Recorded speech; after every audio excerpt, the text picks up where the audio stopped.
खुलुमबाय लोगोफोर, नोंथांमोनखौ दिनैनि फुंबिलिनि रादाबाव बरायबाय। नोंथांमोननि थाखाय गुसुं समनि गेजेराव लाबोबाय गोनांथार रादाब। अन्नानै रादाबखौ जोबजासे नायलांदो।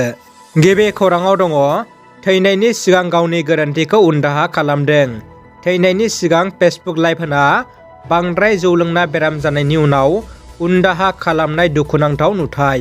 अरुणाचलनि सासे 46 बोसोर बैसोनि बिजय तामक मुंनि DRDAनि प्रजेक्ट डाइरेक्टरआ गोबां जौ लोङोमोन। बिथाङा समबारखालि गुवाहाटीनि डाउनटाउन हस्पिटालाव लिभार बेरामाव रुंसारि जायो।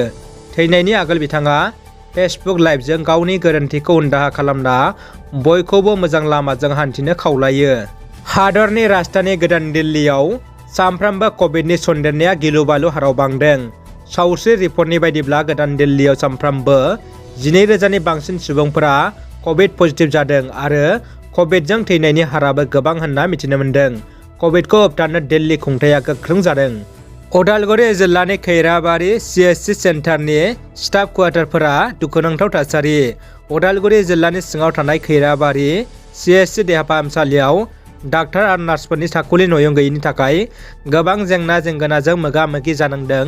डाक्टार आरो नार्सफोरा गोबां बोसोरनि सिगांनो बे खैराबारि 30 बिसना देहा फाहामसालियाव स्टाफफोरनि थाखाय गंथाम बिल्डिं लुफुंनाय जादोंमोन। नाथाय बे बिल्डिंफोरखौ दिनैसिम आबुङै लुफुंना होयैयाव डाक्टार आरो नार्सफोरा रायजो राजाफोरखौ सिबिथाय होनायाव गोबां असुबिदायाव गोग्लैनांदों। दानिया फैदो गुबुन मोनसे खौराङाव।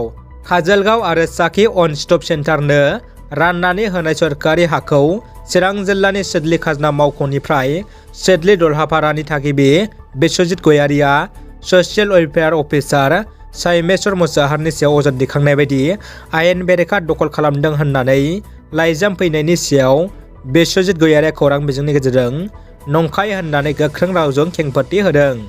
रोखा खालामदों बबे हाखौ दखल खालामदों होनना। रोखा होननो हायाबा आयेननि राहा लागोन होनना हुमखि होदों बिस्वजित गयारि बिथाङा। बेराफारसेथिं ससियेल वेलफेयार अफिसार साइमेश्वर मुसाहारिया गावनि बेंगुरा देहायारिनि मोनबाय थानाय दानारि पेन्सनखौबो दानदों होननानै अजद दैखांबावदों। भारतनि बिगियानगिरिफ्रा ब्रह्मस मिसाइल आनजाद नायना जाफुंसार। मैया बिस्तिबारखालि ओडिशायाव निउ पार्सननि ब्रह्मस सुपारसनिक क्रुज मिसाइल आनजादखौ जाफुंसार खालामनो हायो। बे खौरांखौ DRDOआ फोसावना मिथिहोयो। मुंदांखा बक्सार लाभलिना बरग'हायनो आसाम सौरभ बान्था। आसामनि मुंदांखा लाइमोन बक्सार लाभलिना बरग'हायनो आसाम सोरखारा पुलिस बिफाननि गोजौ मासि होनायनि उनाव आरोबाव आसामनि मान आसाम सौरभ बान्थाखौ मैया मोननो हायो।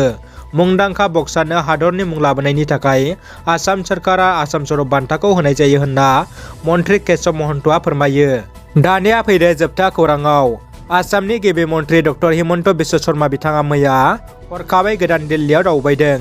बिथाङा गोदान दिल्लीयाव हादरनि नखर मन्त्रि अमित शाहखौ लोगो हमदों। बिथाङा गोदान दिल्लीयाव हादरनि नखर मन्त्रि अमित शाहखौ लोगो हमना आसाम आरो मेघालयानि सिमा जेंनाखौ लाना सावरायलायो।